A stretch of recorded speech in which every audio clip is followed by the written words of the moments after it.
Hello, welcome back to Rev Endurance Sports and another edition of What is in Our Stand today. A little bit different, but it is still what is in our stand, and that's a hashtag you can follow. That is hashtag what is in our stand today. If you're new to the channel, what we talk about here is bike servicing, new products. We also talk about just basic riding things, maybe what to do, what to eat on a century, or how to train for a century and things like that. So if you think that is something you'd be interested and you'd like to follow, please subscribe to the channel. We're trying to get to 200 subscribers. I think we're at about 192 as of today, which is March the 24th and of 2021. And at some point, I'd like to get to 1,000 subscribers because I'd like to be able to get this channel up to monetization and do a lot more of this because I enjoy doing this a lot. Okay, so subscribe to the channel, like it, and please hit that notification bell. So today we're going to talk about chain lubes. And, being in a shop environment since 2004, there are a lot of pet lubes. And it almost seems like people get pretty upset when you don't recommend the lube that they've been using for a long time. So I know I'll probably get a lot of comments below that you have a favorite lube. It has worked for you great for 10 years or whatever, for as long as you've been riding. And I understand that that is out there. So that's okay. If that lube works for you and you don't want to change, that's fine. But I want to offer an alternative because I think that after all these years of riding myself, and just to give you an idea, I generally ride about 10,000 miles a year, and I generally climb about 1,000,000 feet a year.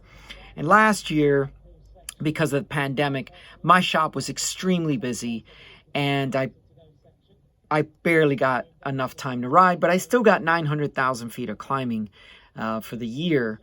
And I think it was like, 8,800 miles or so. You can follow me on Strava. I'll leave a link in the description so that you can follow me on Strava. But what I wanted to talk to you about today is a lube that I have found works really well with minimal amount of effort. So over the last few years, what's become very popular is wax-based lubes. And there's many ways to do wax-based lubes. For example, someone may do a home-based secret brew, secret formula, or, the DIY people, the do-it-yourself people like to use, let's say we're going to buy some paraffin wax and we're going to buy, some other thing and throw that in there. And then they use a small, like a rice cooker or a very small crock pot, and they dedicate that just for, please, your significant other might get upset if you use the one that's for the home. But they dedicate that for just doing their chain wax. And what they'll do is they will put these ingredients in a rice cooker, crock pot. Let's keep that in the garage, folks. And they'll just put that in there, let it melt. Then they put their chain in there. And there's some prep on the chain as well. You got to clean it and make sure you get all the initial degrease. There's packaging lube. I wouldn't even call it lube, but there's a packaging and preservative type of lube that's on the chain so that, it can sit on shelves and warehouses for years and years. Anyway, so you have to remove all of that, but then you put your chain inside this small little rice cooker and you take the chain out and you let it hang, you let it dry off, and then you shake off the excess, and then you mount it onto your bike.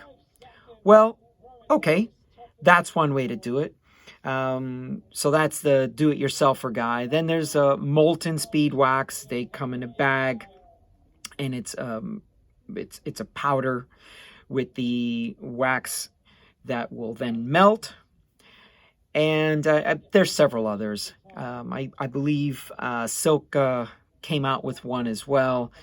But honestly, I run a business. I do service on bikes all day long.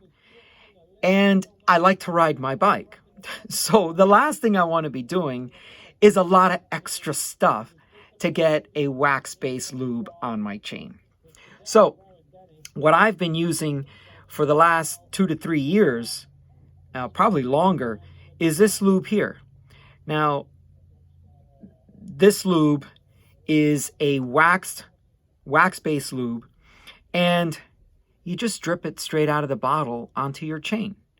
It's a super simple process. Why would I go through all that other stuff? Well, okay, you might say, but that other stuff is better because you have to go through that process. And so, like anything else, anything that's worth doing is worth doing, right? So, but the independent studies show that just about any other lube that is, melted in a crock pot or do all this other stuff, it's just only slightly less efficient. Slightly. And I mean by like half a watt or a watt if you follow power meter type data. So in my opinion, personal and professional opinion, this is pretty much the best lube you could get. Straight out of the bottle, right onto your chain, go ride your bike. Super simple. Now, as I mentioned before, I ride about 10,000 miles a year. This year, I'm over 2,000 or so. It's March, but I like to climb a lot, and so that puts a lot of torque. We have a lot of steep grades here, so we have 15-20% grades here. So I've got about 250,000 feet or more in about 2,000 miles. So obviously I climb a lot compared to the mileage that I do. But on Saturdays, which today is Wednesday, this Saturday I'm going to go on another 120-mile ride or so with a 10,000 feet of climbing, which is the goal on Saturdays, is 10,000 feet of climbing. The mileage could range from 80 to 125 or so. I think it's 123 is what we got scheduled. I create the routes, so they average out to about 100 miles and 10,000 feet. But what I like about this lube is it's so simple. I put it on the chain, let it dry, and go ride. So when you have these other lubes, I think they last about 500 to 600 miles. I'm not exactly sure. I've seen some anecdotal evidence or research or studies and whatever you want to call it. But personally, I don't worry about that because it's just too much to worry about. Take the lube, put it on your chain, go ride your bike. I try to re-lube about once every 2 weeks. It just depends how much I'm riding. The steep grades, that additional torque of the chain. I mean, I wear out rear tires quite a bit just because of going up these steep grades all the time. But so it just depends, especially if I've got something special coming up. Maybe I'll lube once a week or every Saturday for these 100-milers. But what I like about this lube is it doesn't accumulate all over the place. Now, obviously, if you pour a lot on there, which I'm going to show you how I apply chain lube, if you don't put a lot on there, you're just not going to have a lot of excess. Now, I'm going to show you the bike I've been riding for the last month and a half, and there'll be maybe a little bit of dirt on there, but what I like about a wax-based lube is it doesn't accumulate a lot of stuff on there. your drivetrain is almost always clean. And let's say you were to get a flat. Let's say you were to drop your chain.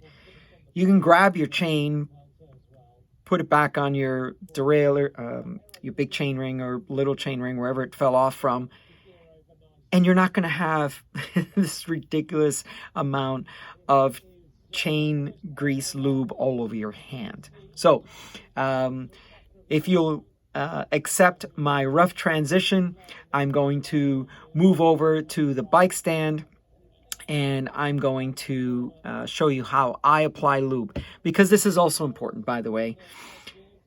Any lube is a good lube, and I know that counters what I've been promoting, for lack of a better description, promoting this lube. But people ask me all the time, what's the best lube that I should use? And I say to them, use what you have and use it, because there are times I get bikes in the stand, chains are corroded, or they're too dry, and you can hear the squealing of the chain going through the derailleur pulleys. You can hear that the chain is just struggling to do all of that, and they're not applying any lube. So the two ends of the spectrum are too much lube, and then it just attracts all kinds of sand and dirt and whatever, or too little lube. I hardly ever see something in the middle. So it's either too much or too little. So when you put on other types of lubes, except for a wax-based lube, you will put on the lube, and not a lot, and then you wipe off the excess. So that's the general process for most lubes. Put on the lube, let it dry off. Put it on, and then wipe off the excess. This one, you put it on and let it dry off. Okay, so real quick, I'm just gonna transition to the bike. And what I'd like to show you is just a very simple way to apply lube, and it doesn't have to be all that complicated. So this current, this drivetrain has hundreds and hundreds of miles on it. And as you can see, it is fairly clean. So this is how I put on chain lube. And by the way, you can do it any which way you want, but this is the way I do it. And I just basically put 1 drop of lube per roller all the way around. Now, because I'm shooting this with one hand, I'm not able to keep rotating. Well, yeah, maybe I can. There we go. So you want to start in a known part. So let's say you're using any other kind of lube, and it's a lot more transparent than this is. Okay. So maybe you'll want to start at the chain joining link. But the important thing is the technique. So here we are, does this seem like it's going to take a long time? Sure, it might. But you know what? This is only going to take an extra minute or so to do it this way and do it properly, and save you from having an enormous amount of chain lube on your chain. Because like I said, I either get people that have way too much chain lube or not any at all. Now, the other thing I wanted to show you is, take a look at the pulleys. That's usually where a lot of the chain lube will accumulate, and it's not even there. So that's important to note as well, that there's just not a lot of accumulation, and this is hundreds of miles of riding. By the way, if you did want to clean your chain, you could use any type of solvent, or maybe no solvent at all. And you take your chain, by the way, look, I'm running my hand all along there, and hardly anything is coming off, right? But if I wanted to, I could just clean the chain, just any rag, no solvent, and look at that. In just a second or two, there's a link behind that, and it's easy to clean. So if you wanted to, you could take a few minutes and just clean off the clean off the links, and just like that, it's clean. So in my opinion, this is one of the best lubes I've ever seen. There's tons of independent studies, and I can share those at another time. But honestly, the best thing to do is use any lube, wipe off the excess, and use it often. Okay, hey, thanks so much for watching. Sorry that my videos are a little longer, but I like to just talk to my viewers and get them to understand why I've chosen one thing or another. If you like what you're seeing and you'd like to share it with your friends, please do. And subscribe, like I said, we're trying to get to 200 subscribers. That's not a lot, but it's going to mean a lot to me. So thank you so much. We'll see you on the next one.